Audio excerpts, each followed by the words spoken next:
Morning Answer continues next on AM 560, The Answer.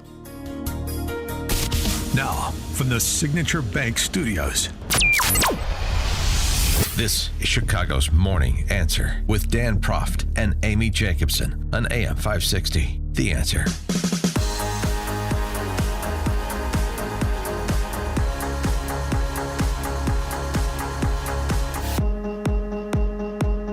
Top of the morning, Dan and Amy. So CPD officer Luis Huesca gets laid to rest today. And as I understand it, both BLM Brandon and Jelly Belly are uninvited to his funeral. Yeah, Susana Mendoza, whose brother is a Chicago cop, was at the wake yesterday, and she tweeted out, the family came up to her yesterday and said, please, we do not want Governor Pritzker here, and we do not want Mayor Johnson here. So, but the problem is guess who's not listening? Pritzker's listening. He's got other events today. But Mayor Johnson, when they released his schedule at 10:35 p.m. last night, said on his schedule that he will be attending the funeral of Officer Huesca. Well, we'll see. If he wants a moment like Kathy Hochul had, then go ahead and go to that funeral. It's not going to be received well. But, if he wants to be embarrassed and asked to leave, then perhaps that's what we'll see. And camera crews are waiting for that moment to happen. What his police detail should be, because they are Chicago police officers, don't drive them there. Go somewhere and say, change of plans, sir. If you want to go, you're on your own. But we're respecting the family's wishes, and we're not going. We're not taking you there. Well, somebody's got to stand up to him. on the underlying issue of crime, the Chicago Tribune analysis is really entertaining. I mean, gallows humor, but what other kind of humor is available in Chicago? Migrant arrests are up, but they're rarely accused of violent felonies.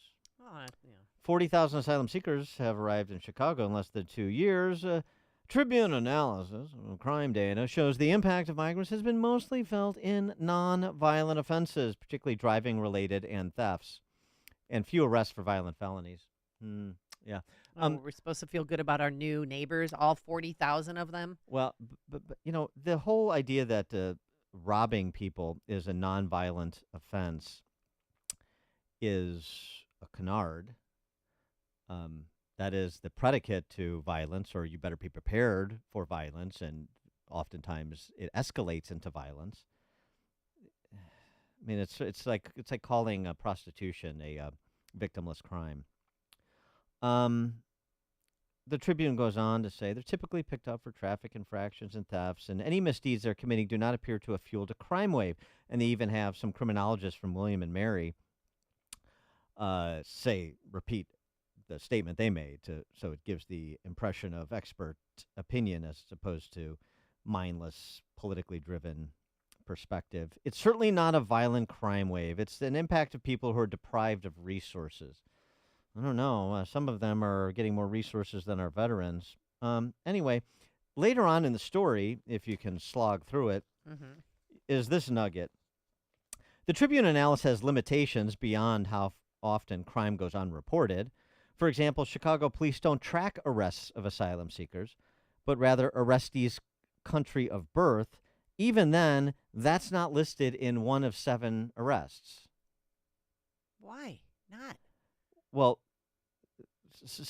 separating out why not for a second, then your analysis has a very large margin of error, doesn't it?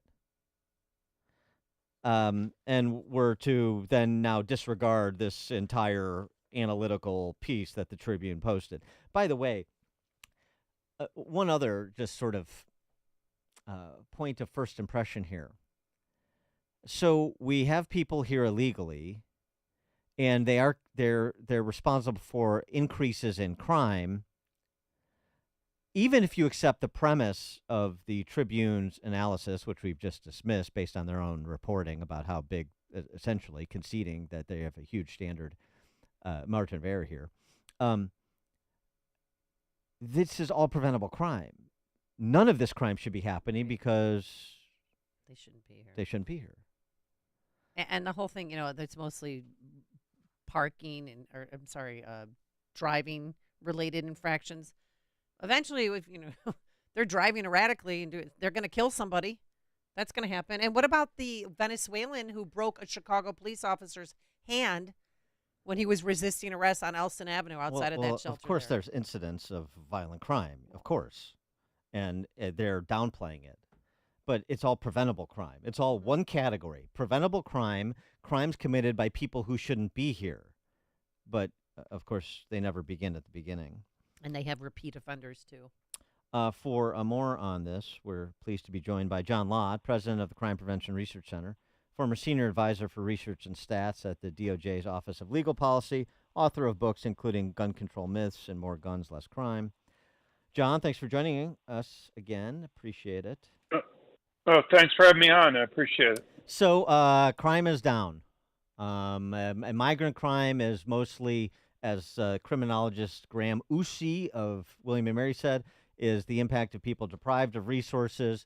This whole idea that cities are, lawless places where crime and violence is run amok is just right-wing paranoia. Right. Well, I don't think the media quite understands how crime numbers are put together. With regard to whether crime's down, there's two different types of sources we have for crime data. There's the FBI reported crime data, and that's the one that the media focuses on. And then there's the National Crime Victimization Survey data, which surveys 240,000 people each year to ask them whether they've been victims of violent crime.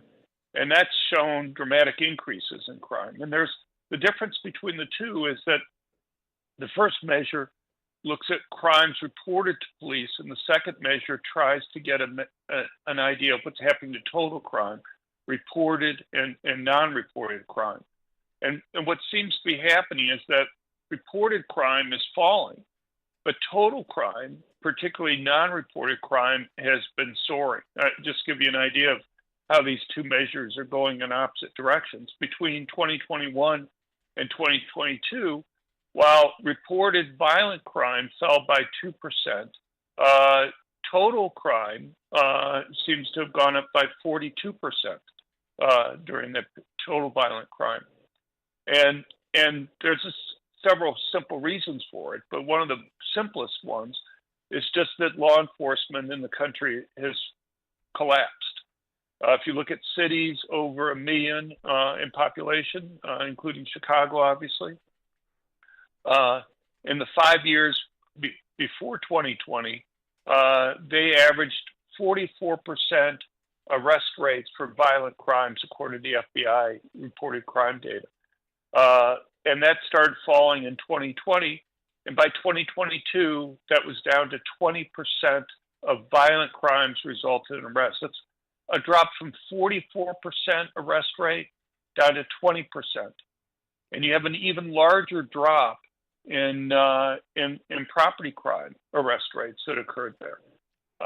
And we can go and talk about why arrests have plummeted in those places. But probably give you some perspective, just last one numbers, and that is if you look at arrests as a percentage of total violent crimes, reported and unreported, it's about 8%. And arrests for total property crimes is about 1%. And just so people understand, just because you're arrested doesn't mean you're charged. I'm sure people in Chicago know what's been happening with the district attorney's office for Cook County. And just because you're charged doesn't mean you're prosecuted. And just because you're prosecuted doesn't mean you're going to be convicted.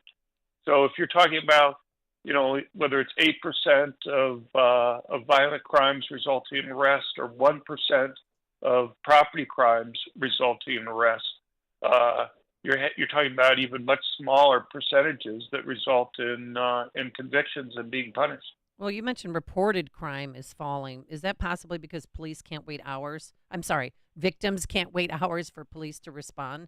Because we know some people here in Chicago, one woman who was carjacked, it took police an hour 42 to get to her. Yeah, no, I mean, that's part of it. Look, it's been well known for a long time that the rate that people report crimes to police depend upon things about what happens to response time? What happens to arrest rates? If people don't think that anything's going to happen to the criminals, and maybe they've learned that from experience because they've been victims of crime before, and they just see that they go and spend the time reporting the crimes. You have places in this country where people will call up and the police will say, we're just not going to respond. You'll have to come into the police station yourself and fill out a report on it. But they're basically told that it's very unlikely that anything's going to happen. And so why take the time to go and do that if it's just going to accomplish nothing? If the criminals aren't going to be caught and they're not going to be punished. Well, and again, that's just, fun with numbers as you were going through when it comes to how this is spun by these, defund, decarcerate politicians, including the prosecutors.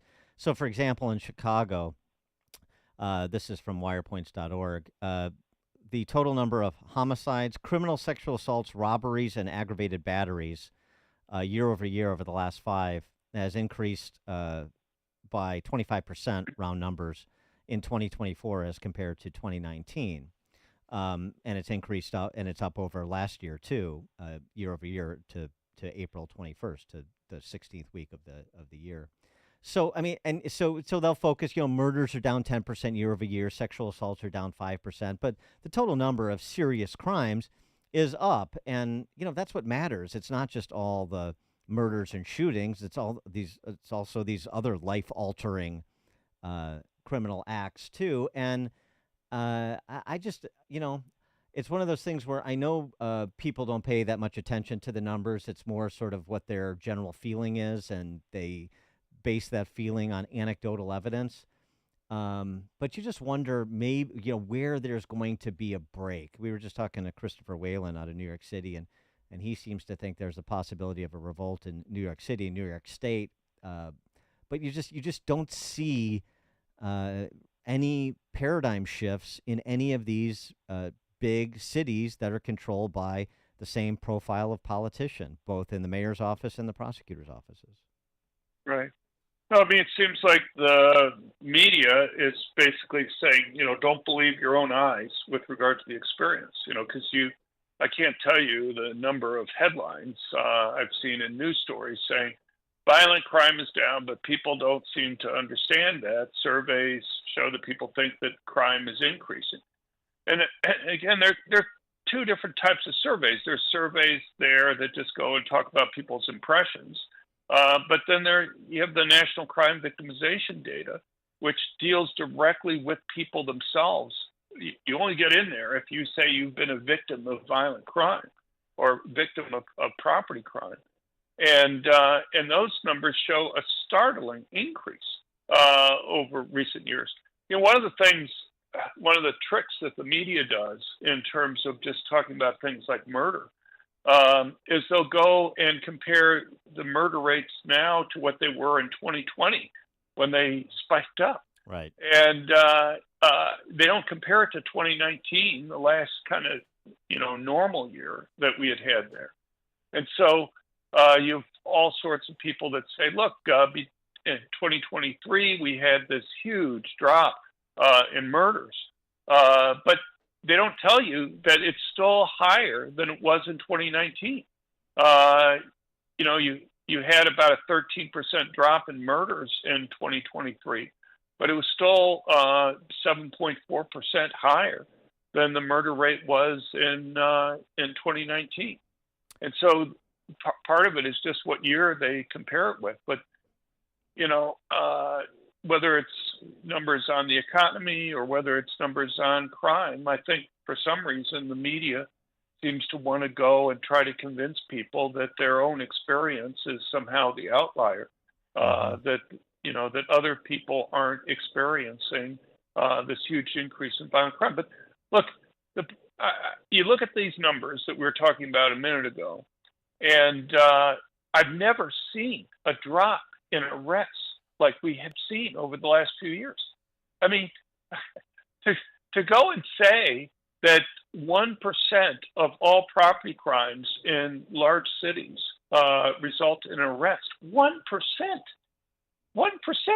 And we know that the district attorneys in many of these places aren't charging even people that they do catch for property crimes. And only 8% of violent crimes result in arrest. Criminals have like nothing to worry about. It's like you get free crimes with very little chance that you're going to be held responsible for it. And so is it surprising that you have this huge increase in violent crime and property crime that we've seen over the last few years in the United States? That, even as I say, you look at the latest data that the National Crime Victimization data comes out for is 2022. And between 2021 and 2022, it shows a 42% increase in violent crime across the country. Yeah, it's The Purge, the movie that we talked about in the context of no cash bail in Illinois. The Purge, not just for 24 hours like the movie, it's the Purge for every day of the year, and that's what it's become in these big cities. John Lott, president of the Crime Prevention Research Center, author of Gun Control Myths and More Guns, Less Crime. John, thanks as always. Appreciate it. Thanks. People can find the detailed data and links to the original sources on our website at crimeresearch.org, crimeresearch.org. All right, thank you. And he joined us on our turnkey.pro answer line. It's news, opinion, insight. This is Chicago's Morning Answer on AM 560. The Answer. Gold and silver are at world record highs. The time to sell is now.